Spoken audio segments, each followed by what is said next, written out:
Hello and welcome to List 4, where what we're going to do is talk, of course, a little bit more about lists, but kind of break down what's happening inside of them.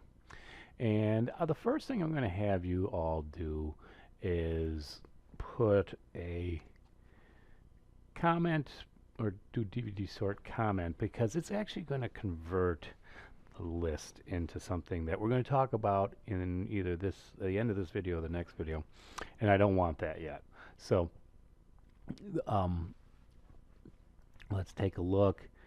So we no longer have the A through O alphabetization, but we have that originally appended and inserted list that we eventually deleted Titanic out of, and so we get these four pieces. Now, what I kind of want to talk to you about today is the notation, or I should say, this video. When you see this type of notation, like in these kind of square brackets, it's going to talk about going from X to Y via the index. So in other words, if I do Citizen Kane here, that is the 0th index. I'm not talking when I'm using when I was talking about X back then, or back in this notepad, this doesn't refer to Citizen Kane. This refers to its placement inside the list, which is 0. So likewise, Office Space is going to be 1.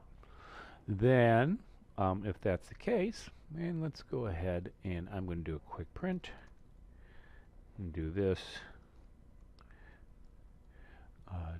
That's just to kind of create a space.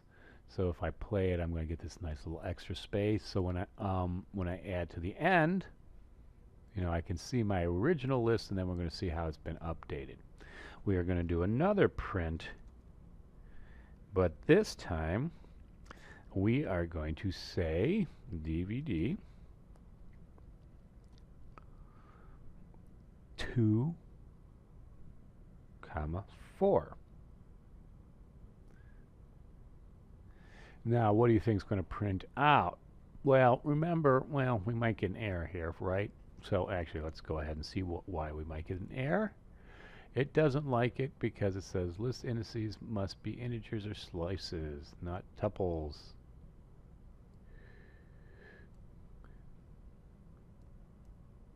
Oh, that's actually it's a syntax error, not the error I was going after. So I'm going to change this to a colon. So, oops, I forgot to hit stop. Let's go ahead and try this again, rerun it. And now you see this. Starts at Avengers and goes to Exorcist. Interesting, right? So it goes 0, 1, 2 is Avengers, Exorcist is 3. What's 4? We don't know. But as it turns out, we don't have to know. The reason being is it's when we say 2 to 4, what we're getting at is that it starts at 2, but it ends before 4. So 4 is not included. You can kind of think of it as less than 4. So 2 through 4, but not including 4, or 2 to less than 4. So essentially 2 and 3. The error I was worried about getting is what happens if you do 5. Then you get this actually correct statement. I was expecting it going out of bounds, but we're fine. And let's create another one. Let's say 0 to 2, just to demonstrate the fact that it's not going to include 2. So it's going to Citizen Kane Office Space 0, 1, and then stop it before it hits 2. And you can kind of mix and match these things. So in other words, I can just say 1 on, or 1 colon, and it'll give me everything after 1, or after 0, essentially. It starts with 1 and goes on. Now, the colon is important because if you leave that out, it's just going to write 1. the tells it to keep going. You can kind of get kind of neat with this. So I could do -2, and if you guys remember from um, earlier, I think it's the first video, that means it starts from the end and goes backwards. So now what I'm going to do is it's going to go 1, 2, count Avengers 2, and then count up. So you can kind of use these things in ways to kind of get to the pieces of your list to make them all work. Now, what happens? Well, actually, let's just keep going with this. Excuse me.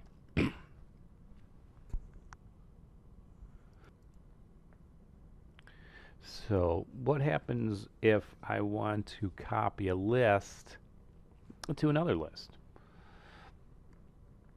The easiest thing to do is do an, oops, I'm not typing in my space here, anthem. Well, actually, let's say this. We'll say we already have DVDs, right? So we're going to write, I don't know, Blu-ray or something like I don't. BR, we'll say, for Blu-ray. Actually, I'll just give it small BR so we don't have to worry about misspelling it. And we can say it's equal to DVD, followed by this. Well, what does this mean? We don't have anything to the left and anything to the right. Well, this assumes that it starts at 0 and ends at the end, because remember, if we didn't give it an end piece, it went all the way to the end.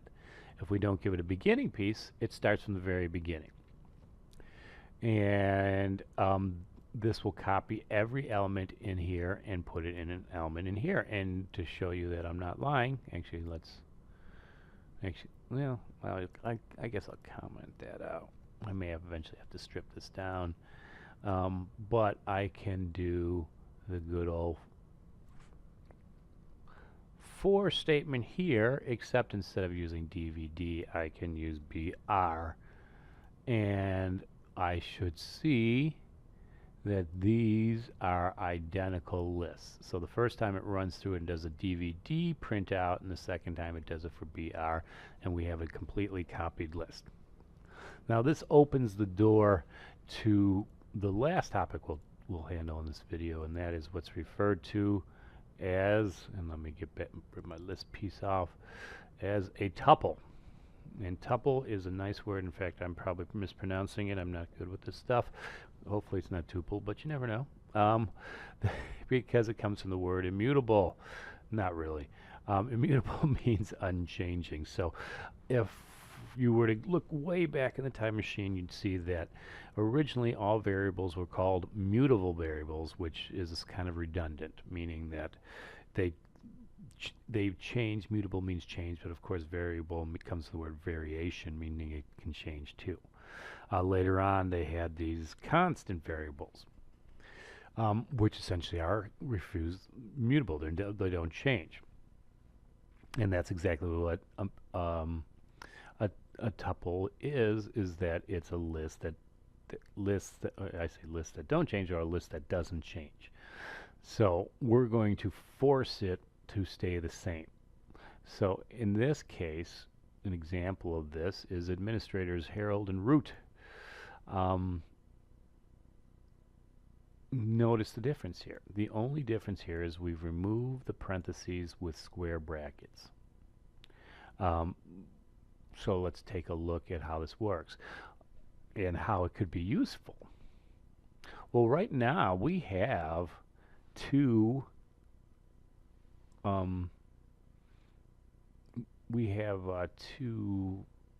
what do you call it, two lists, and both of them are mutable. You can change them. But what happens if I were to change this? We call this DVD equal to, and I'm going to copy this. There's a little bit of longhand, but we're just going to go ahead and do it. So now we got a tuple that is down here, but we've already copied it over here. So one of these we can operate on, which is the BR, and one of them we can't. But we still get that same output. Oops, I wanted to get that error. And it says line 20. DVD says, oh yeah, there we go. We got an extra square bracket there. Now let's try it. And so we still get those two, they still exist, but if I were to say something like, well, let's do this. Control C, DVD append right after this. It's not going to like that. See, look at this. In line 21, and let me stretch this out just a little bit so you can see it. Hopefully it lets me do it. Nope. Oh, that's right. I got to rechange it to the things. So I'll just, instead of going into the properties, I'll just read it to you. So in line 21, and if you guys don't know it, let's do this now. I can go into Tools and Options, and it's crazy, but it is in the text editor, general, I think. Oh no, I'm sorry. Text editor, all languages, word wrap if you want it. Oh, it does say line numbers. So let's put that on for all. So I'm just turning that from a dot to a check. And then all of a sudden we get the line numbers to kind of help us figure out where everything is. So line 21, we're going to go down here. It doesn't like it, the insert. It says because tuple has no attribute for insert. Attribute meaning we can't operate it on that way because it is no longer a list. It's a tuple, even though if we were to write this out, so in other words, now I'm going to go back and put the DVD in there.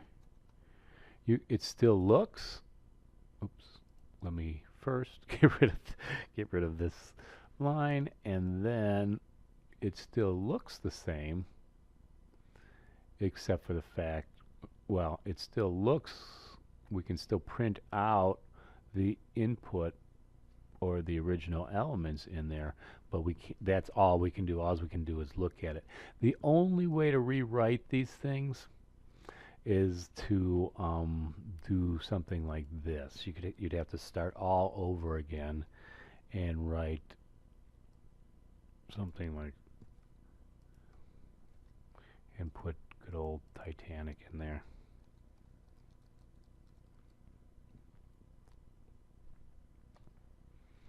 So when you run it, now the Titanic shows up.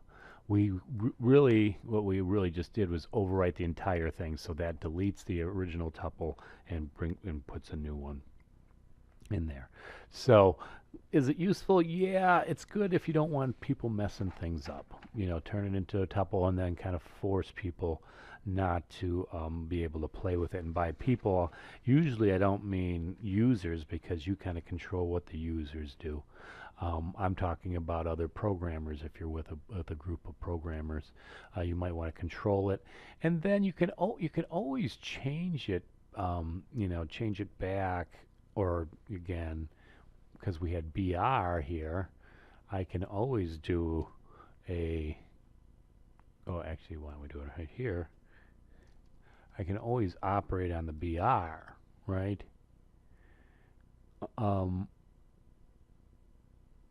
And that's not a problem. It doesn't have a problem with that. So you can do it one of two ways. The big thing that I would, in our case, what I probably would have liked to do if I'd have made it a little clearer, is actually not gone back to the original one, but gone to the identical BR one. So let's take a quick look at my notes. If you notice this line right here, this is kind of for my people in class. meaning the on-campus course. I tell them to make a program. This is for no credit, but if you want to do this and have problems, you can go ahead and put this on the Q&A. It's kind of good to have practice because A, I don't grade it, so it's no penalty for doing it wrong. And B, that I can actually tell you about this before I, since I'm not grading, I can tell you what you did do wrong as opposed to some grades where I can't really tell you the exact answer. I can just help you out.